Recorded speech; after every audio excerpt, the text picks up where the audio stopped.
Olá, pessoal, tudo bem? Aqui é a professora Dani Duarte e nós vamos corrigir agora o simulado 4 de conhecimentos pedagógicos sobre a ação docente numa perspectiva crítica, planejamento e novas metodologias do processo de ensino-aprendizagem.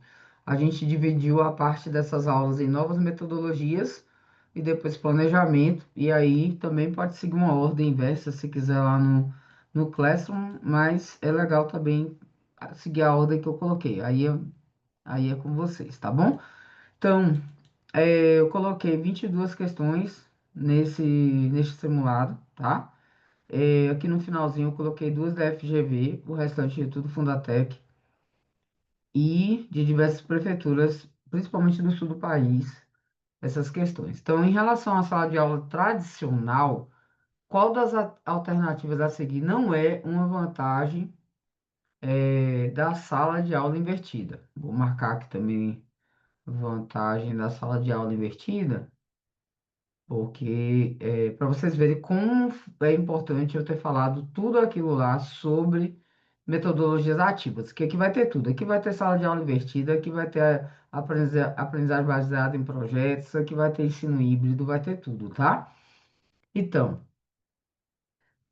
lógico que a gente vai buscar o que não é uma vantagem. Então, a gente vai falar também das vantagens. Então, maior autonomia e responsabilidade do aluno no processo de ensino-aprendizagem é uma vantagem da sala de aula invertida, né? Que é uma metodologia ativa, tá? Metodologia ativa. Se nunca viu nada sobre isso, a minha sugestão é que assista às aulas, tá? Porque, ou então leu lá o capítulo de, do livro de Bacique e Moran, que é um capítulo de Moran, né, sobre isso. Mas, assim, o texto está muito mais longo do que a minha aula. Outra característica, né, outra vantagem é o ambiente de sala de aula mais propício à interação e resolução de problemas. Outra vantagem é o aumento do tempo disponível para atividades em grupo e debates. Outra vantagem é o desenvolvimento de habilidades como pesquisa autônoma, pensamento crítico e trabalho em equipe. O que que não é uma vantagem? Redução da necessidade de recursos tecnológicos e acesso à internet. Porque isso aqui, inclusive, assim, essa mediação, né, através de tecnologia, através de acesso à internet, ela ajuda demais, né, nesse processo da sala de aula invertida, tá? Então, redução da necessidade de recursos tecnológicos e acesso à internet não é uma vantagem. Na verdade, não faz parte desse universo da sala de aula invertida. Como eu já disse antes, né, eu marco aqui as alternativas de verdinho com negrito. Aqui eu estou marcando de azul na questão, o que que a gente tem que se atentar, principalmente quando é não, né, incorreto, ter cuidado. E a outra coisa que eu faço também, eu estou marcando de verde, também as assertivas estão corretas e tal, para facilitar, tá? Então, analise as seguintes asserções, ou poder dizer, pode ser assertivas também, e a relação proposta entre elas. Esse tipo de questão, antes de conhecer as questões da Fundatec, eu só via na Cefet Minas. Então, muito comum aparecer também na Fundatec, e como eu falei, a Fundatec é super versátil. Então, vai ter todo tipo de questão, inclusive essa, tá? No ensino híbrido, com modelos disruptivos, o tempo e o espaço de aprendizagem se tornam mais flexíveis. Gente, uma verdade, né, super poderosa do ensino híbrido, tá? Então, a gente tem uma flexibilidade muito maior em termos de tempo e espaço, porque permite que os alunos aprendam em qualquer lugar, e qualquer hora. Nunca fiz esse tipo de questão. Como é que eu faço? Olha só, ela é um pouquinho mais complexa, mesmo quando o texto é simples, tá? Porque a gente tem que avaliar se as asserções são verdadeiras, então tem que avaliar se um e 2 são verdade, né? O ensino híbrido com modelos disruptivos, né? Com esse ensino híbrido, o tempo e espaço da aprendizagem, né? Eles se tornam mais flexíveis, ok. O ensino híbrido, ele permite que os alunos aprendam em qualquer lugar, em qualquer hora, ok. Então, as duas são verdadeiras, né? Então, aqui a gente já eliminaria, porque está falando que uma é falsa, aqui está falando também, aqui está falando que as duas são falsas na letra E. Então, a gente vai para a letra E e a letra B.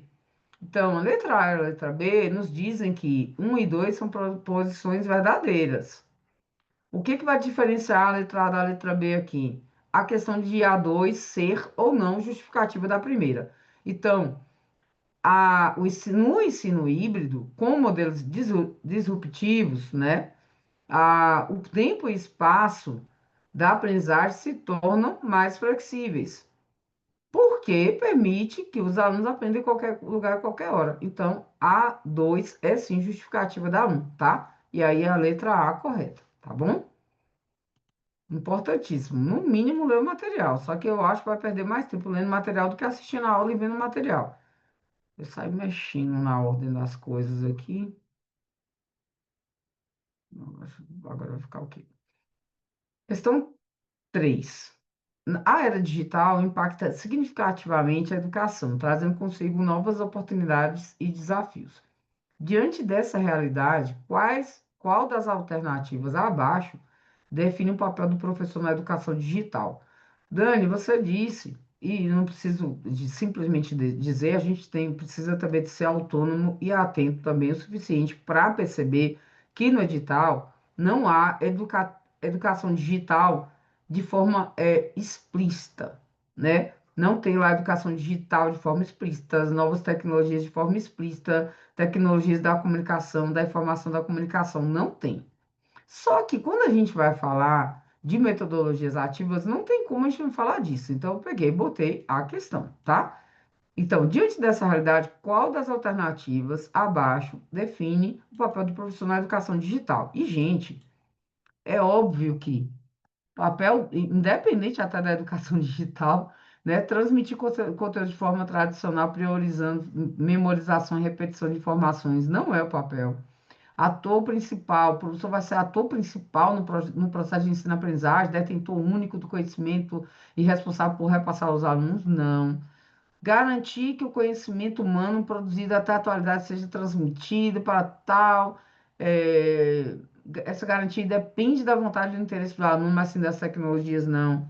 Observador passivo, o professor vai ser um observador passivo que acompanha o ritmo individual de cada aluno e intervém apenas quando necessário. E também não vai ser simplesmente um observador passivo.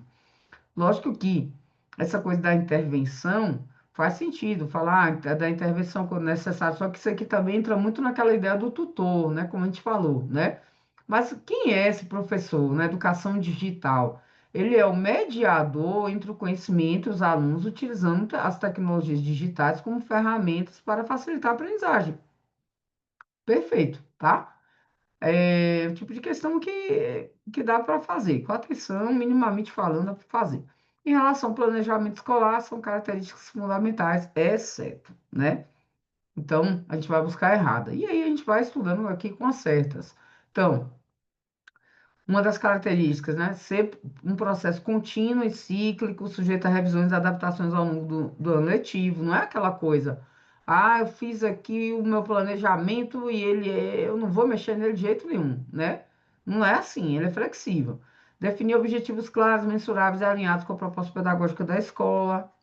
Ou eu faço assim, ou eu. Geralmente eu falo, quando é para marcar errado, eu faço assim, para eu saber que essas são as certas. Envolver a comunidade escolar, pais, alunos, professores, funcionários na sua elaboração e implementação, perfeito. Considerar as necessidades e características dos alunos, os recursos disponíveis e o contexto social da escola, perfeito.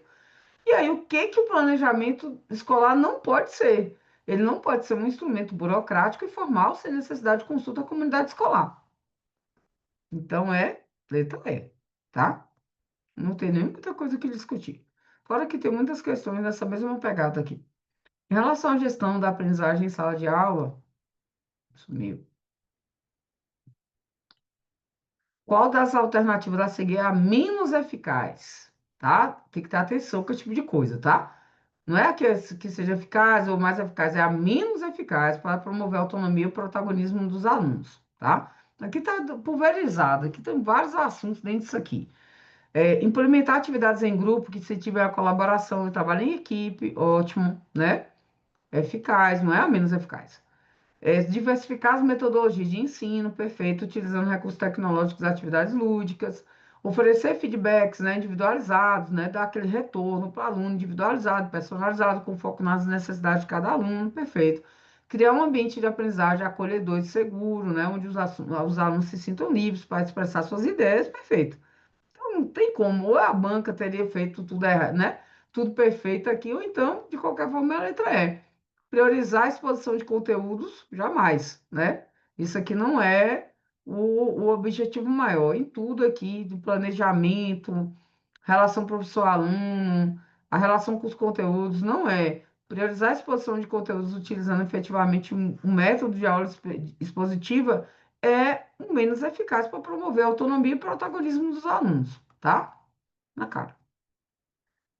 Qual a principal característica do PPP, né, do projeto político pedagógico, que o diferencia de outros documentos escolares? Uma das principais coisas, de cara que a gente fala, é que a construção do PPP se dá de forma coletiva pela comunidade escolar, norteando a identidade e as ações da instituição. Então, isso aqui resume muito bem o que que é o PPP. Então, o que diferencia não é ser um documento formal exigido por lei, né, que se impacta. Outra coisa, sem impacto direto na prática educativa, de jeito nenhum, né? E fora que, assim, isso que está errado, né? Tem impacto, sim, na prática educativa e, de qualquer forma, ser um documento formal não é o que diferencia, tá?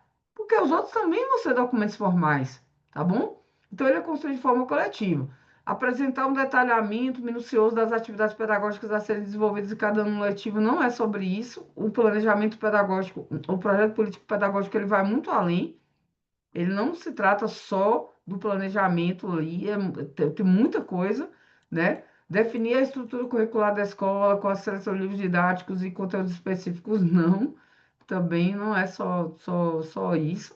E estabelecer as regras de conduta e normas disciplinares para os alunos, né? Assegurando a ordem na escola, também não, ok? Então é muito mais amplo. E principalmente o principal é essa parte da construção coletiva, tá?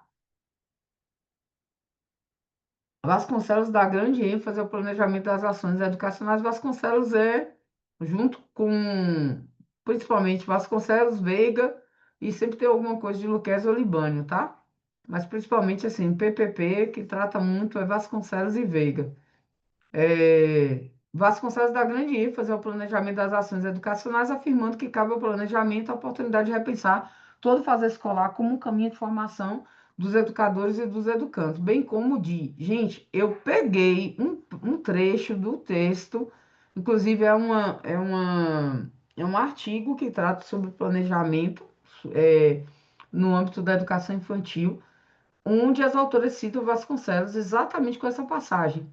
E aí, cabe ao planejamento a oportunidade de repensar todo o fazer escolar como um caminho de formação dos educadores e dos educandos, bem como de humanização, desalienação, toda vez em bom, e libertação, tá? Os três, ok? De qualquer forma, a gente vê que é uma coerência entre os três, só se realmente fosse alguma coisa que não tivesse a ver de jeito nenhum, né?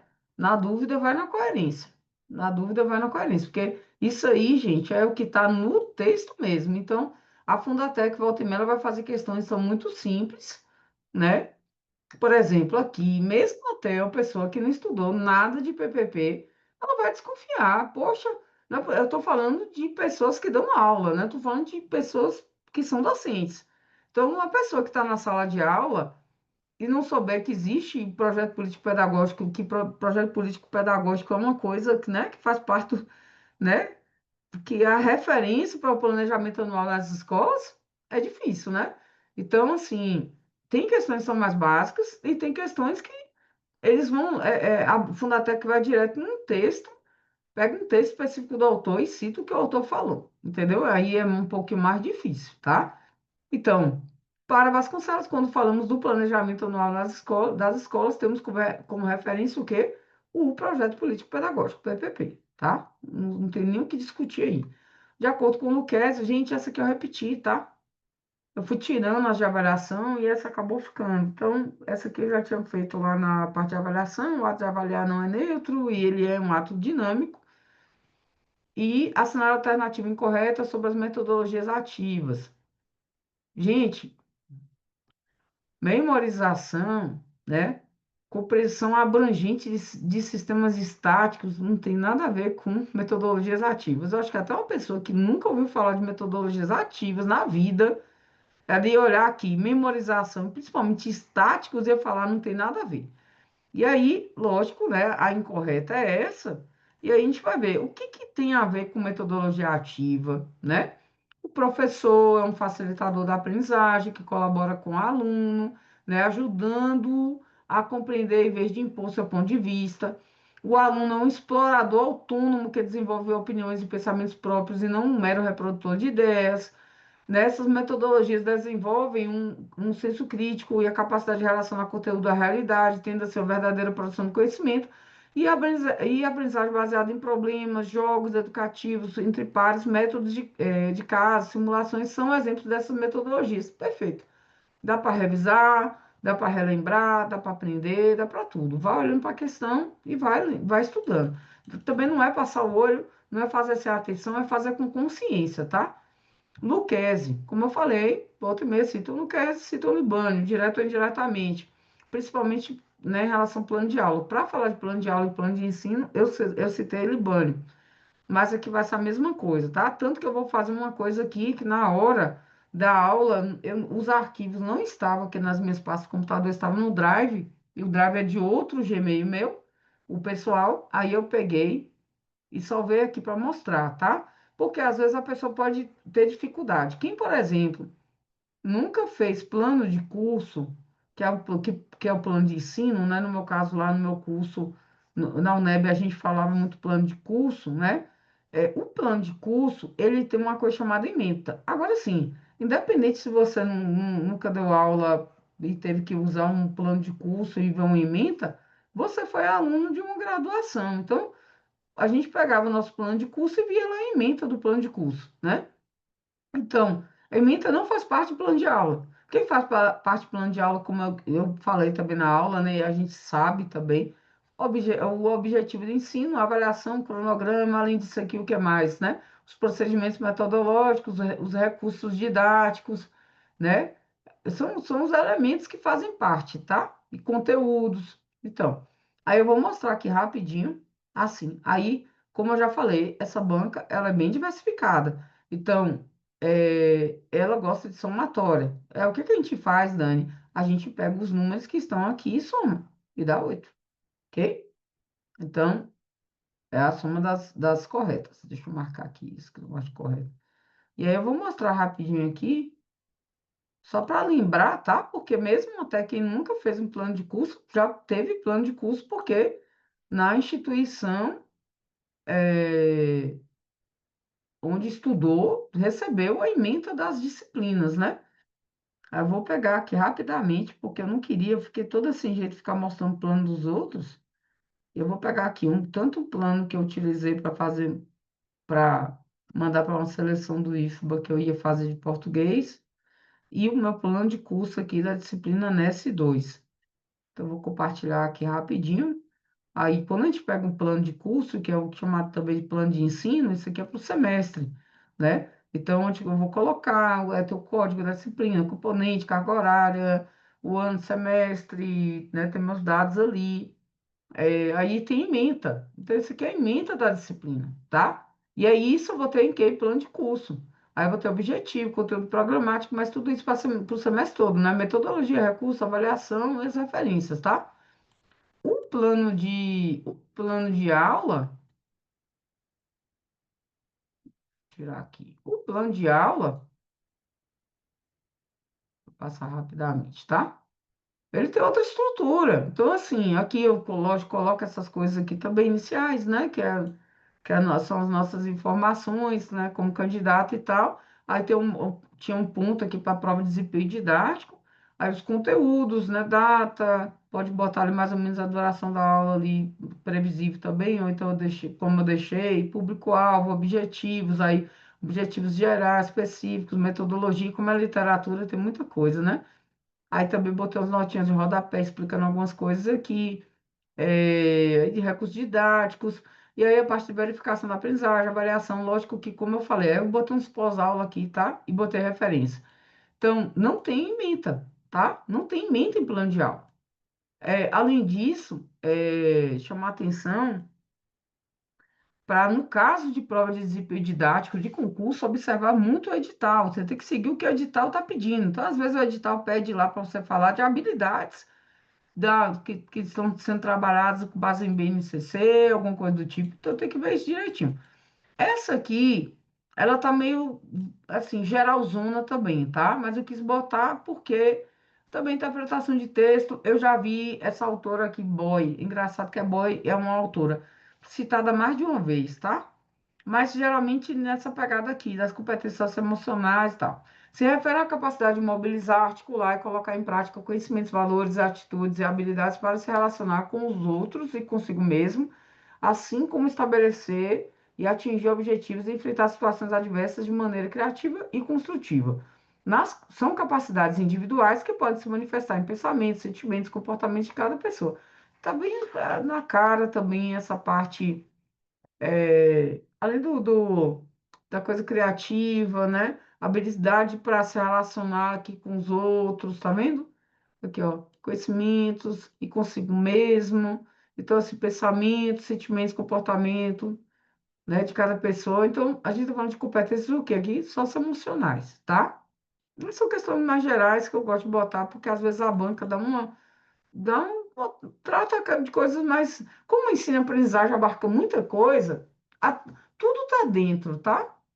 Caiu uma questão aqui com negócio de educação digital, professor na educação digital, velho, eles podem botar, porque tudo está dentro dos assuntos, tá? Sobre uma aprendizagem baseada em projetos, analise as assertivas a seguir. Não era esse o objetivo.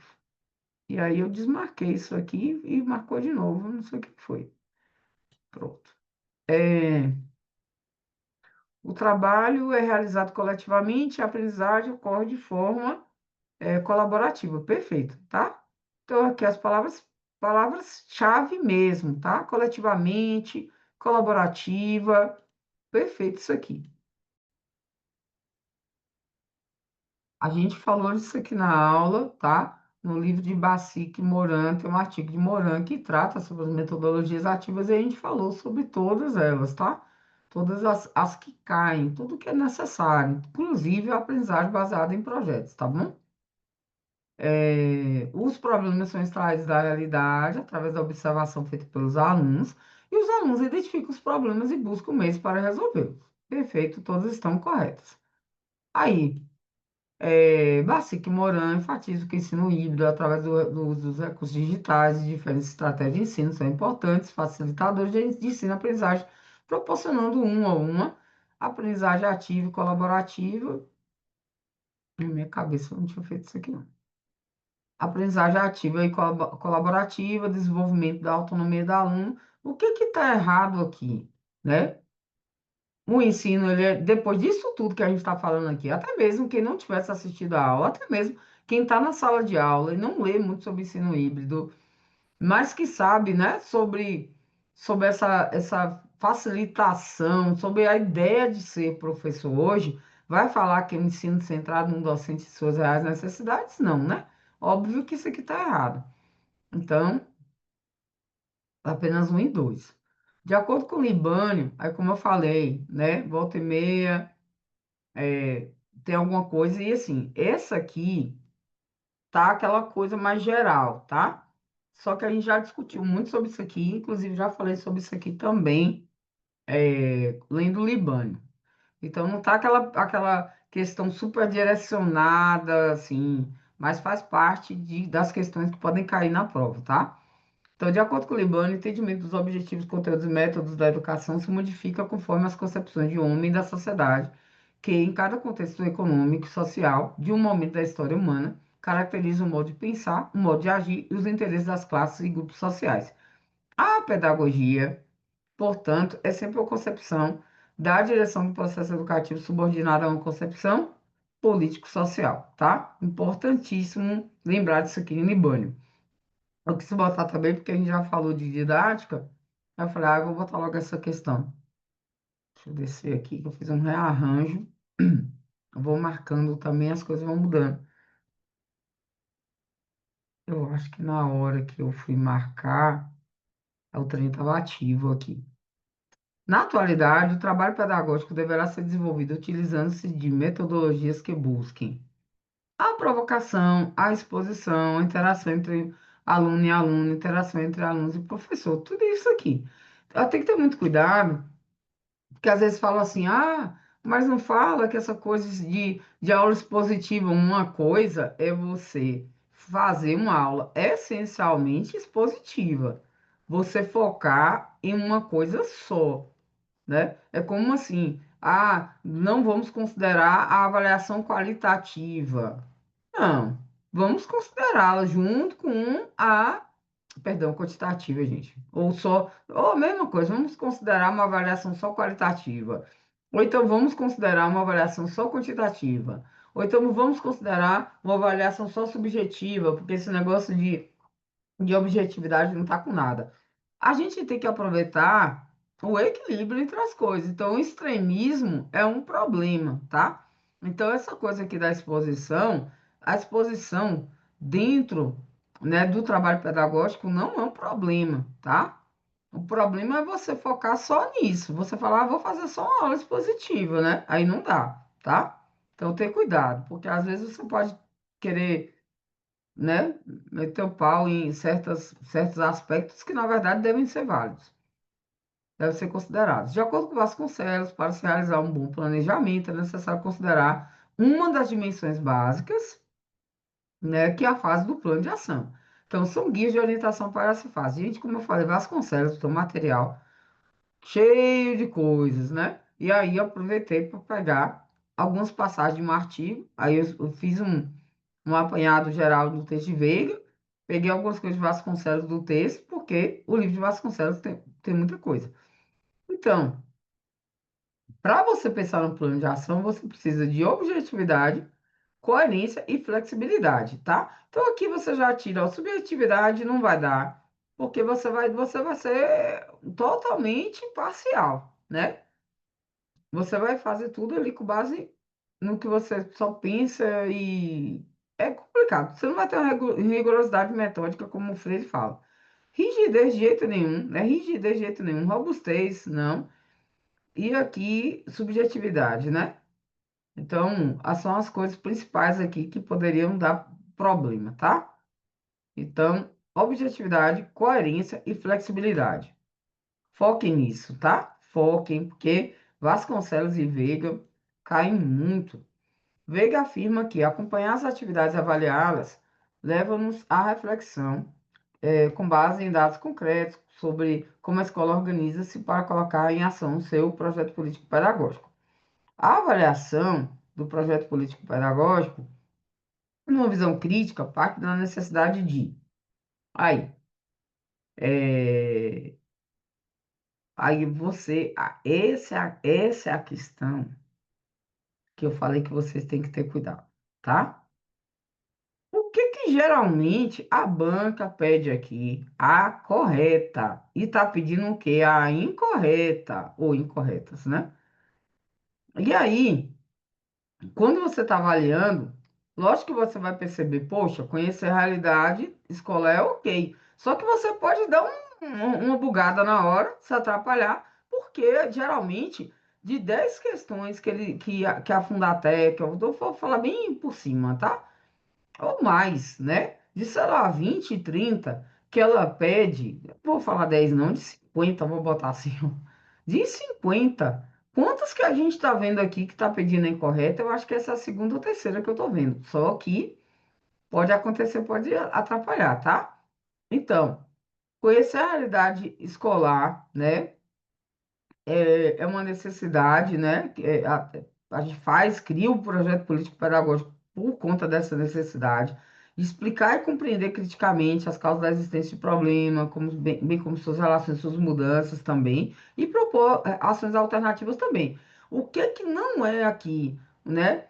Não é uma necessidade que leva à avaliação do projeto político-pedagógico verificar a situação dos alunos com alto rendimento escolar. Isso aqui não, tá? Então, apenas a 2 está errada. Então, tem que ter cuidado, porque, por isso que eu falo, ó, você vai ali, são 15 questões de conhecimentos pedagógicos. Aí você vai, Faz uma, duas, três, quatro. Quando chega na 13ª, aparece um negócio desse aqui. Digamos que você já fez. Tem gente que gosta de começar, por exemplo, por prova de conhecimentos específicos, né? É uma das partes mais pesadas, mas é mais agradável de fazer, né? Aí, se você deixar de conhecimentos pedagógicos também muito pro final, daí você já fez outras questões e tal, poxa, não é mais a sua 13ª questão. Já é a sua 30ª, você tá cansado. Então, sempre que estiver fazendo, dá uma grifada, dá uma tentada para o que tá pedindo aqui, tá? Porque as bancas são traiçoeiras e a Fundatec faz isso aí, ó. Isso aí atrapalha demais. Como a tal da banca é super eclética, lógico que vai ter questão de coluna, né? A relacionar uma coluna com a outra. E aí a gente tem na coluna um planejamento educacional, curricular de ensino escolar. A gente não viu muito dessa forma assim, tá?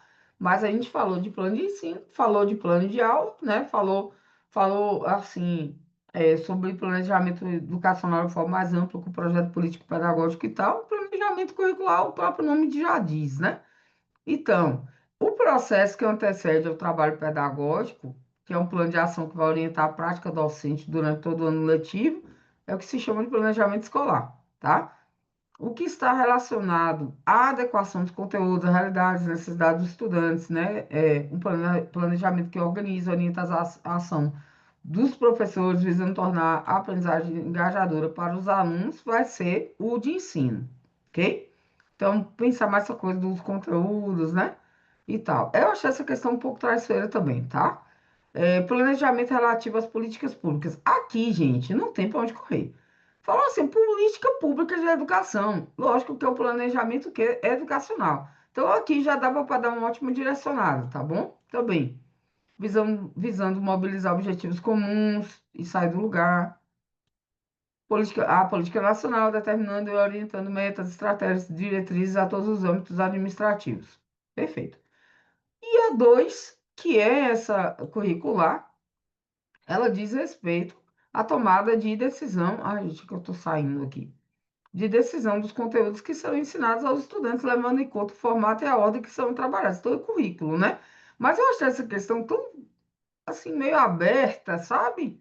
Então, dá uma gravada nela para lembrar, ok? De qualquer forma, eu acho que aquele ali de políticas públicas ali mata tudo, então não teria como a pessoa errar a questão, porque a única letra que está com um nesse lugar é a C.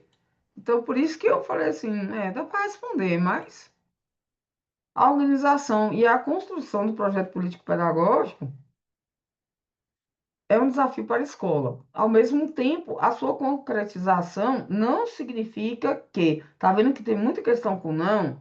Então, esse tipo de questão tem que ter atenção, tá? A potência de um projeto político-pedagógico é registrar, orientar, estabelecer ações, metas, estratégias e desejos da vida social escolar. Ótimo. Então, a sua concretização significa que, né, que o PPP faz isso aí. É, É um direito dos pais e dos familiares conhecer o PPP da escola onde irão matricular seus filhos. É uma forma potente de alinhar os objetivos previstos no documento formal ao cotidiano da escola. E é um documento que possui uma função social das mais importantes. Isso aqui a gente falou muito, tá? E não pode ser reduzido a uma obrigação legal. Não é simplesmente uma obrigação legal. É um documento muito, né, importante pela sua função social, tá? E aí é errada, né? O gestor, como interlocutor, deve convocar uma comunidade escolar para ler e apresentar. O documento, ele é construído de forma coletiva, então não é simplesmente a comunidade não vai só ouvir, sabe, né? Tipo assim, ser apresentada ao plano, ela vai ajudar a construir o PPP, tá? Então, lógico que é necessário o compartilhamento do documento, mas antes de tudo ele vai ser construído de forma coletiva, considerando a comunidade escolar. Então, por isso que não significa isso aí. E as duas últimas da FGV, muito boas, né? Sempre, como eu falei, muito boas. Deixa eu diminuir essa letrinha aqui, porque. Acho que eu mexi na letra foi de tudo ali. Eu vou mexer aqui. Sua forma mais típica é a conversação didática. Essa aqui também está mais geral, tá? Mesmo assim, eu quis botar, porque tem umas aqui da Fundatec que estão meio assim também. Sua forma mais típica é a conversação didática, às vezes denomina-se também aula dialogada, mas às vezes a conversação é um pouco mais, é algo mais. Não consiste meramente em resposta dos alunos às perguntas do professor, é uma conversa fechada, né, em que os alunos pensam e falam o que o professor já pensou e falou, como uma aula de catecismo. A conversação didática é aberta e o resultado dela decorre, que dela decorre, supõe a contribuição conjunta do professor e dos alunos. Então, o método didático acima descrito consiste em só essa parte da contribuição conjunta sozinha, que já daria conta. Isso aqui não é uma aula expositiva, que a aula expositiva ela é muito monológica, né? É aquela coisa do professor falando, falando, falando. Não é trabalho independente, não é simplesmente só um trabalho em grupo, né? É a coisa da conversação, do dialógico mesmo, não é atividades especiais, é elaboração conjunta. Então, um termo para também aprender aí, tá? E é fora de dúvida que a aprendizagem do aluno é também suscitada pelos seus interesses e necessidades. Entretanto, ela se baseia apenas na experiência espontânea, né? Se quando ela se baseia apenas na experiência espontânea, os resultados são casuais, dispersos, não sistematizados. Falta o quê? Rigorosidade metódica, né? Então, a escola deve fazer muito mais do que isso, pois sua função é introduzir os alunos no domínio dos conhecimentos sistematizados, habilidades e hábitos para que, por meio deles, desenvolvam suas capacidades mentais. Eu aumentei a letra de todo mundo. Então, a partir do trecho supracitado, depreende-se a necessidade de que a escola atue no sentido de coibir inclinações subjetivas. Está falando aqui que é também para parar de conversar, do subjetivo, de tirar a experiência espontânea? Não, né? Tá falando que é para pegar e colocar essa sistematização dos saberes como uma responsabilidade do aluno? Não. Tá falando que o comportamento disperso resulta de métodos autoritários? Não. Que tem essa necessidade, né? Que resulte de métodos autoritários? Não. Tá falando sobre a necessidade de experiências espontâneas, né? Que elas têm que ser erradicadas? Não. Quem está falando que a atividade de estudo deve ser dirigida e orientada. Então, cabe à escola introduzir os alunos no domínio dos conhecimentos sistematizados e habilidades e hábitos para que, através deles, por meio deles, desenvolvam suas capacidades mentais. Então, organizar, dirigir, orientar a atividade de estudo. Isso, tá bom? Então é isso, gente. 22 questões, mas assim, né, deu para a gente ver bastante aquilo que a gente falou durante as aulas e viu no material. E é basicamente isso que acaba caindo mais. Além disso, a gente vai fazer mais questões, né, também desses outros assuntos, além dos seguintes que faltam, e seguir adiante, continuar estudando, só olhando aqui a questão da fonte, mas é isso aí, tá tudo certinho. Bye, bye.